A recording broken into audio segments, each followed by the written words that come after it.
കോഴിക്കോട് വെള്ളിമാട് കുന്നിൽ സ്വകാര്യ ബസ്സുകൾ പണിമുടക്കുന്നു. സ്വകാര്യ ബസ് ജീവനക്കാരനെ കാർ യാത്രക്കാർ മർദ്ദിച്ചതിൽ പ്രതിഷേധിച്ചാണ് സമരം.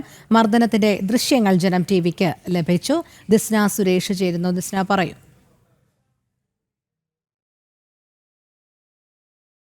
രോഹിണി, ഇന്നലെ 3:50 കൂടിയാണ് ഇത്തരത്തിലൊരു സംഭവം ഉണ്ടായിരിക്കുന്നത്. ബേപ്പൂരിൽ നിന്ന് വെള്ളിമാട് കുന്നിലേക്ക് സർവീസ് നടത്തുകയായിരുന്ന കൗസ്തുഭം ബസ്സിലെ ഡ്രൈവറെയാണ് ഈ കാറിൽ ഉണ്ടായിരുന്ന യാത്രക്കാർ മർദ്ദിച്ചത് എന്നൊരു പരാതിയാണ് നിലവിൽ ഉയർന്നു വന്നിരിക്കുന്നത്. ഈ കാറിൽ ഒരു കുട്ടി ഉണ്ടായിരുന്നു. ആ കുട്ടി ഈ ബസ് മുന്നിൽ കൂടി, അതായത് ബസ് സ്റ്റോപ്പിൽ എത്തിയ ആൾക്കാരെ കയറ്റുമ്പോൾ കാർ അതിലെ പാസ് ചെയ്തു പോയെന്നും കുട്ടിയുടെ തല ഡാഷ്ബോർഡിൽ ഇടിക്കുകയും ചെയ്തു എന്നൊരു ആരോപണത്തെ തുടർന്നായിരുന്നു ഇത്തരത്തിലൊരു മർദ്ദനം ഉണ്ടായത് എന്ന് തന്നെയാണ് ഈ ബസ് ഡ്രൈവറായ സുരേഷ് വ്യക്തമാക്കിയിട്ടുള്ളത്. എന്തായാലും അതിക്രൂരമായ ഒരു മർദ്ദനമാണ് സുരേഷിന് ഏൽക്കേണ്ടി വന്നത്. നമ്മൾക്ക് ആ ദൃശ്യങ്ങളിൽ നിന്ന് തന്നെ വളരെ വ്യക്തമാണ്. പിന്നീട് നാട്ടുകാരും പോലീസും ഒക്കെ തന്നെയും ഈ വിഷയത്തിൽ ഇടപെട്ട് ഈ മർദ്ദിക്കുന്ന ആളെ പുറത്തേക്ക് ഇറക്കുന്ന ദൃശ്യങ്ങളൊക്കെ തന്നെ നമുക്ക് ആ CCTV-യിൽ നിന്ന് ലഭ്യമാണ്. എന്തായാലും ഈ വെള്ളിമാട് കുന്ന് ബേപ്പൂർ റൂട്ടിൽ ബസ് പണിമുടക്ക് നടക്കുകയാണ്. ഇപ്പോൾ സ്വകാര്യ ബസ്സുകാർ പണിമുടക്കിൽ ഏർപ്പെട്ടിരിക്കുന്നു. അതായത് ഈ സ്വകാര്യ ബസ്സുകാർക്കെതിരെ അതിക്രൂരമായ മർദ്ദനം അടുത്തിടെ ഉണ്ടാവുന്ന ഈ സാഹചര്യത്തിലാണ് അവർ പണിമുടക്കുമായി